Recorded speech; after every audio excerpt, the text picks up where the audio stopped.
There was a fixture that was decided by Fufu, apparently. Dortmund versus Chelsea. That one ended 1-0 in favor of Dortmund. And the lone goal scorer, Karim Adeyemi, credited the pace that he used to beat the £100 million player, Enzo Fernandez. He said, thanks to Fufu, he was able to make that run. And yeah, he ended up scoring. But yeah, Chelsea, they didn't look like they were going to score throughout the game. Chelsea, man. Chelsea are in a sunken place and it's written all over their manager's face. It's just really not clicking. The only bright spark is still João Felix still looks kind of good, but everything else isn't really working great. Enzo looks good on the ball, but the way it was done for that goal, he looked very leggy. Like he's still hungover from the World Cup.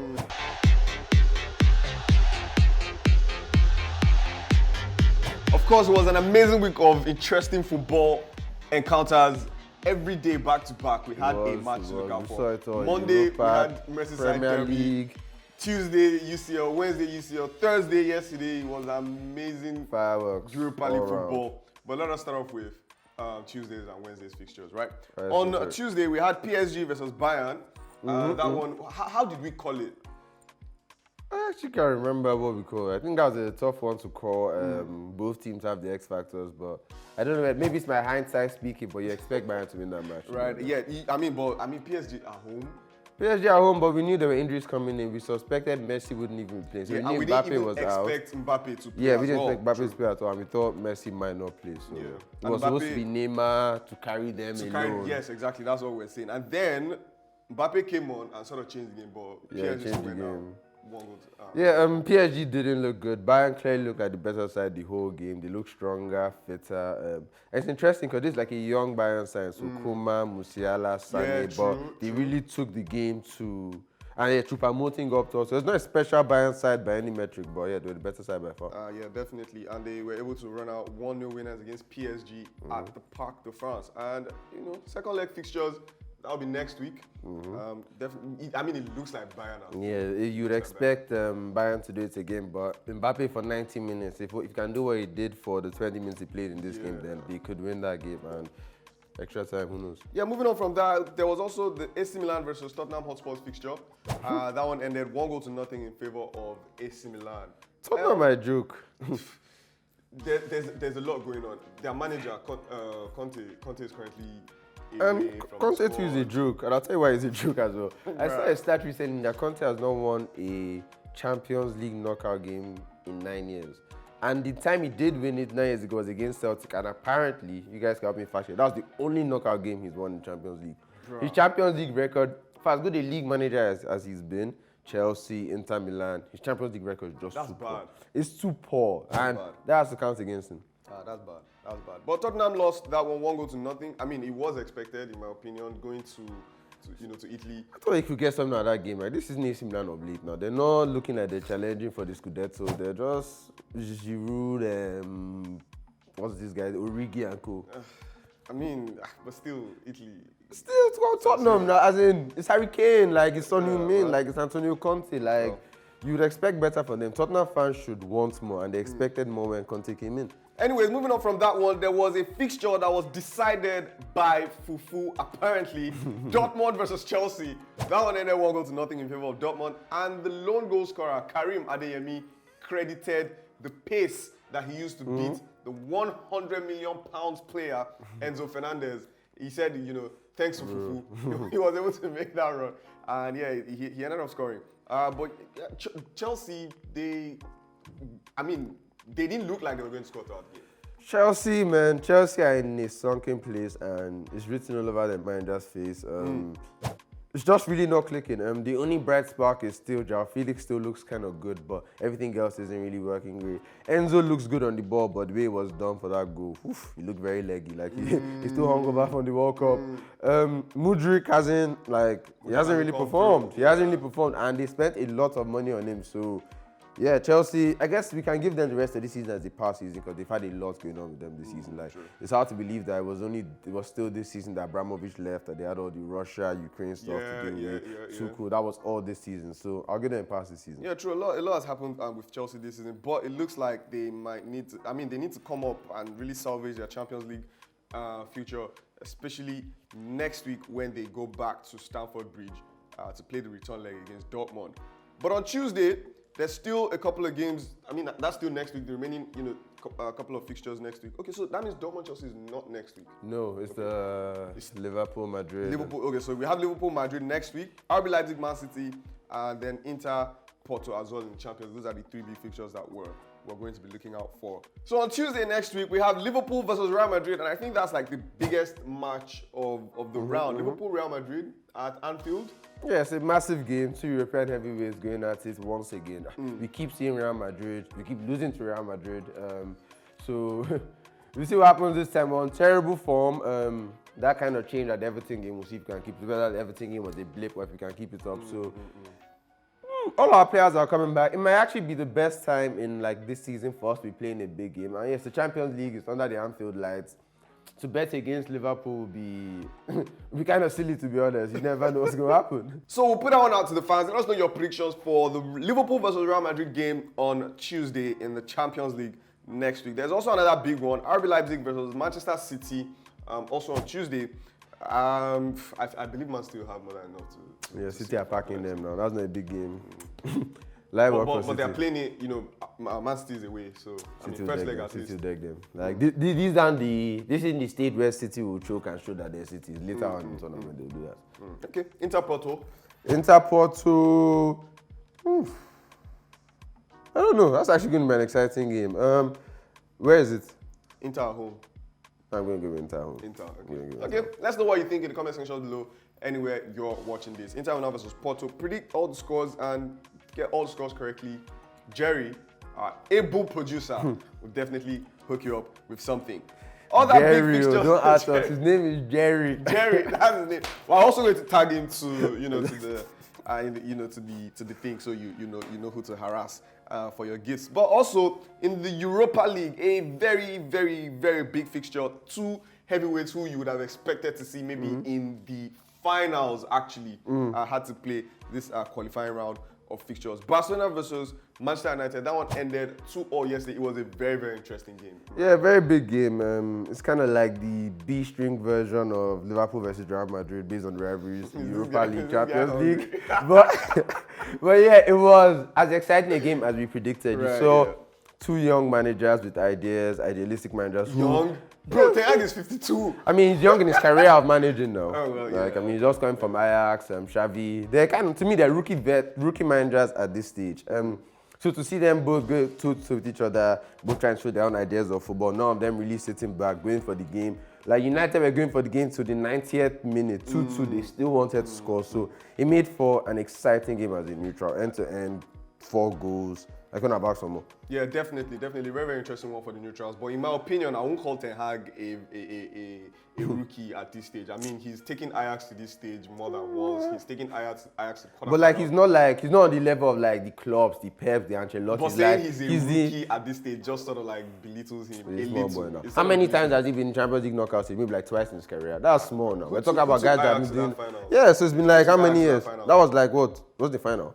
Final now that they played. Okay, it was the semi-final. That was like what, 2-3 years ago. I mean, we're saying the same thing. He's not a rookie at this point. I mean, Xavi. He still has a lot. I think there's still two. They're young managers. Like we haven't really seen. Like he hasn't won anything big in his career.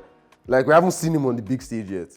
So to say he's a good manager, but he's still finding his feet now. I'm just going to keep my comments on the low for now. I'm just going to keep it on the low for now. But that game especially, Rashford really did a number on the Barcelona defense. And there was a contentious decision, and Erik ten Hag actually did not hold back. He came for the referee. He said Jules Koundé should have been given a red card. Whether it was a penalty or a free kick, that's a different conversation, but Jules Koundé should have been given a red card for that challenge on Rashford, who by many accounts you would expect to have scored. He was bearing down on goal. Yeah. But what was your opinion? Yeah, it was a foul. I'll be honest, it was a foul. I think it wasn't looked at because it wasn't going to be a penalty, but it was a foul, but it's not it wasn't that hard a foul. Like, so you've seen those not given. That's my point. But I can see why Ten Hag would definitely feel hard done by, considering they play on the yellow card, and he would definitely feel like that was an opportunity to score. So yeah, I see the upside. I mean, the issue for me watching that game as Manchester United fan was the fact that just after that foul and him not giving that foul and that yellow card, he went on to give the same foul against Manchester United, and Casemiro ended up getting a yellow card, even though actually it was Fred that considered the foul, but he ended up dishing out a yellow card for the tackle, the exact same situation. In fact, Barcelona's one was not likely to lead to a goal. You guys are just sad because you don't have Howard Webb doing what he does in the Premier League. Bro, that's not what this is about. It swings the other way sometimes. That's not what this is about. That's the game. But a very, very good one for Manchester United. Going to Camp Nou, bagging those two, those two goals. Of course, there's no more away goal rule. Yep. But coming to Old Trafford, you'd expect Manchester United. It's set up for a very exciting game at Old Trafford. I expect a similar type of game. Who's more ruthless will get the dub. I believe who has the most support on the day would actually get the dub. Manchester United will be at Old Trafford. The fans will be crazy. They'll be crazy, but like that atmosphere was jumping at Camp Nou too, and you guys were still able to. And United were still able to do something in there. So I expect Barca to come to Old Trafford and perform. That's not my expectation, actually. Let us know in your comment sections what you think will happen when Manchester United face Barcelona in Old Trafford. Another big fixture that happened, Juventus versus Nantes, that one ended 1-1. Juventus have had their troubles over the past couple of weeks. But one very, very interesting player that has come back into the fold for them, Federico Chiesa. They missed him after his injuries. Long now time. He's back. He assisted the one goal that Juventus scored. Vlahovic bagged the goal. Vlahovic is also back. Like it looked like after the Juve move, he took a little dip in his stock, but it's definitely on the rise again. And I'm surprised if you see him move from Juve soon. Yeah, definitely. He's one of the players that's actually on Manchester United's radar at the moment. I mean, of course, those out-and-out number 9s are actually a bit scarce on the market. But of course, Nantes were able to get that one goal to, just tie things up and then look forward to the next game. There was also RB Salzburg versus Roma. Roma lost 1-0 in the dying embers of the game. It was a very, very poor goal for a side that's supposed to be, a Mourinho side is supposed to be good defensively. They held on 0-0 until the 87th minute before they conceded that one goal. And gives them an extra, hill to climb going back to Rome. Yeah, but going back to Rome, you'd assume they can get the results in Rome. Dybala's been looking decent recently. Tammy Abraham, she's been looking good as well recently. So going back to Rome, I expect them to get results. Yeah, definitely. But let us know in the comment sections what you think will happen in all of these upcoming fixtures. United versus Barcelona, Roma versus RB Salzburg, and Nantes versus Juventus in the Europa League. The Europa League seems to be a bit more interesting than the Champions League so far. That's what they say down there now. I mean, there's so many big names in the Europa League this season. Are there bigger names there than Champions League? I mean, we're saying the same thing. Now we're looking at a Bayern PSG game 1-0, Milan Tottenham. I mean, all of these games. So because Maya and Barca played a nice game now. A nice game. That was only a nice game because neither team knows how to defend. Let's go to the NBA now. This is the NBA All-Star Weekend. Very, very big weekend in the NBA. One of the highlights for me is the fact that we're going to have at least 3 Nigerian artists perform at the NBA All-Star Games. Burna Boy, Rema, and Tems will be performing. The only other performer actually is going to be Post Malone. That's 3 Nigerians in America. It's actually quite crazy. It's crazy. It's a lot to be proud of. For a long time, it felt like we only had like 3 big artists, and the big 3 are who they are. But now to see Tems and Rema being on that stage as well, it's a great time for Nigeria. And to now see one of the captains being Giannis Antetokounmpo, a player of Nigeria. It's great to see. Yeah, that's definitely something. It's going to be Team LeBron versus Team Giannis. Do you have the roster? I don't have a roster, but I know there are key players on both sides, as you would expect, it's the All-Star game. No, of course. The East has Luka Doncic, Steph Curry, Kevin Durant, Kyrie Irving, Giannis, of course. The West, of course, they've got LeBron James, Anthony Davis, what's my guy's name? Luka Doncic. So The East is the better side, but you know LeBron James, like he just likes to show out. These are the type of days that just more history, all the cameras watching, so you can't rule out LeBron James in this game. Yeah, definitely going to be an interesting weekend in the NBA. Let us know what you think. Who would win, Team LeBron or Team? I mean, should we do it? Should we do a bet? Let's bet. I'm gonna go. I'll go Team Giannis. Team Giannis. Yeah. Team LeBron. How much are you putting? You know, petrol. It doesn't mean money where your mouth is. There's no cash now. We don't like it cash to give you. Petrol, bro. There's no cash. But I actually think it'll be exciting if football we had some version of the All-Star game. I think we actually we have spoken about this last year, the All-Star game. It doesn't seem like there's any progress in that coming, but yeah, we'll keep running the agenda. Maybe it's come. Right. Let's see. Let's know what you think in the comment section below. Who would win, Team LeBron or Team Giannis? Moving on from the NBA, there's also something interesting happening in the Formula One. You know, all the teams are preparing their cars. We're seeing cars being released and everything, but the FIA, that's the body that controls or regulates the Formula One games, has banned Formula One drivers' freedom of speech. Right? They said they're putting a cap on some of the things that the drivers can come out and say. But Lewis Hamilton has come out to say that he's not going to hold back. He's not going to hold back. Is this what they can say to the press or what they can say when they're mic'd in the car? What they can say to the press, what they can say, as long as they are Formula One drivers. Interesting. So Lewis Hamilton has come out to say that he's going to speak about those things that he's passionate about. Whatever you guys want to do or say, he doesn't. So it's not just about vulgar language. It can be certain topics. Oh no, it's about topics. They're trying to say some topics. They're trying to silence them. They think they're smart. Right. So yeah, I mean, of course, Lewis Hamilton has been one of those sports stars that has been very, very. That's used his vocal, voice to speak on bigger issues. Yeah. So I mean, I feel like it's very good.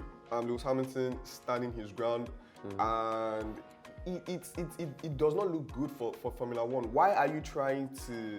You're literally just trying to silence them. It's a terrible headline. What's the point? It's a terrible headline, and you get it's athletes like Lewis Hamilton that can now decide to take his stand where you've won so much, but like for the younger drivers who are just starting out their career, like they're going to be forced to conform, and it sucks. Yeah. Moving on from all of that, Saturday, Sunday, we have big fixtures in the Premier League. Yes, sir. Arsenal, who seem to have balked under pressure, it's just unfortunate. Manchester City defeated them, and they look like their title charge. Yeah, it's because we know Man City and we also know Arsenal, and I think deep down we all knew that. People said that Arsenal being on top of the table was like an elephant at the top of a tree. You don't know how we got there, but you know it's probably going to come down. So that loss is just so defeating that mentally, I don't know if Arsenal can pick themselves back up from that.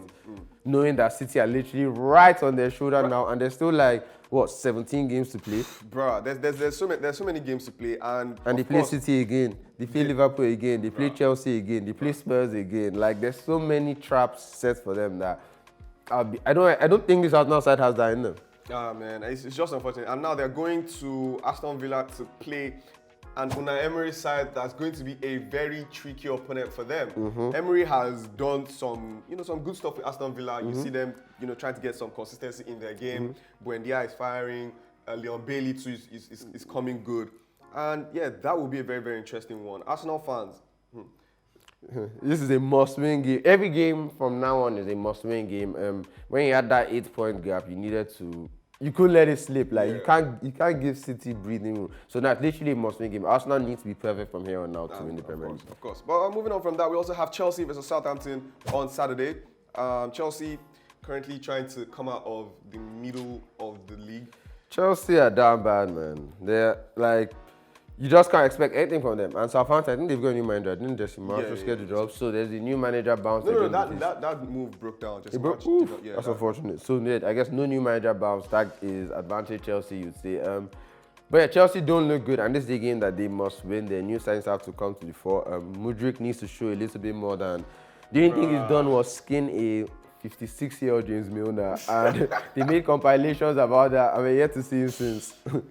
Moving on from that, we also have Nottingham Forest versus Manchester City. Of course, you would expect Manchester City to come out tops in that one, but Nottingham Forest seem to, they are in a good run of form too. They're in a good run, and they can be tricky opponents when they get going. Their fan base, both their home and their away following, like they're really just happy to be in the Premier League. Like, you get sides, they get promoted, and then at some point, the fans turn against them. But these guys, they're sticking with them, and they just want to stay up with them. And that's a lot in the Premier League. Also on Saturday, Newcastle, Liverpool. That's a very, very big one. Liverpool seem to, start to get things, Yeah, so we look good against Everton, but it's a Merseyside derby against Everton. So if you're wearing a Liverpool shirt and you're not up for that game, then that should be the last game you play for the club. So they looked like Liverpool of old. Like the counter-attacking goals was fluid. They were making the right decisions. So that's what makes this game so important now. Was that a blip, or can they do it again? And being against Newcastle, who are our top 4 rivals this season, so if we're going to try and claw our way back, these are the games that we actually must win. It's a good time to be playing for us because, we just won that game, a big game, and then Jota has come back. He played, Firmino came on as well. Luis Diaz is back running, Van Dijk is fit again. So we're getting closer to full fitness, and it's a good time. And one more thing, you guys should remember this name, Stefan Bajcetic. My God, what a player. Agenda. Have you been watching him? Agenda. He's literally been our best player in the last month. He won man of the match in the Merseyside derby. That's a big fight against him man of the match against his Sean Dyche rugged team and that midfield that he's assembled. He's been our player of the month this month, and Salah has come out to say that he's been the best player at the club the last month. And this is an 18-year-old central midfielder. Very good player. But that's the thing, right? Liverpool cannot be given any slack for having not refreshed that midfield. Yeah, we haven't, and that's why. And you get those situations where you get to shine through because of that. Like that's how Rashford broke in because there were so many injuries for your team. Even when Gerrard first broke into the team, there were a bunch of injuries. So you get your opportunity randomly, and to say he has grabbed it is another statement. Yeah, the definitely. That's somebody to actually look out for. Looking forward to the final part of the season, Stefan Bajcetic.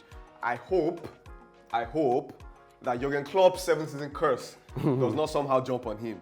Moving on from that, I actually wanted to talk about that. Newcastle, we asked during our last episode, Newcastle, will they finish in the top 4? That was actually a question of the day on Monday when we shot. Will Newcastle make it into the top 4?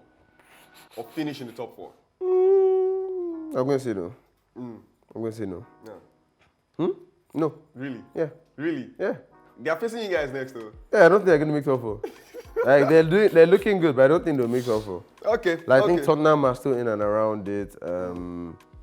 I think this game against us is very important. I guess how they perform in this game, but they just don't score enough goals. But they're at home.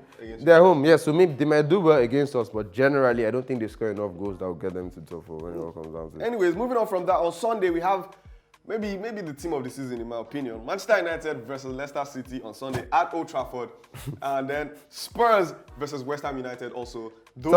United versus Leicester. Leicester City, yeah. Interesting. Leicester are in form. They started turning around for Leicester. Iheanacho is looking good. Should be an interesting game. Where's the game? Old Trafford. Old Trafford. Yeah, should be an interesting game. I'll probably go with United still, but I'll keep an eye on it. What time is it? You know you will go for United. Okay. You know. What time is the game? You know what it is. What time is the game? That's around 3 p.m. 3 p.m. Okay, not 12:30. 3 p.m. on Sunday. That's another thing that actually doesn't bode well for us now. Their match against Aston Villa is at 12:30. A 12:30 fixture. Bruh.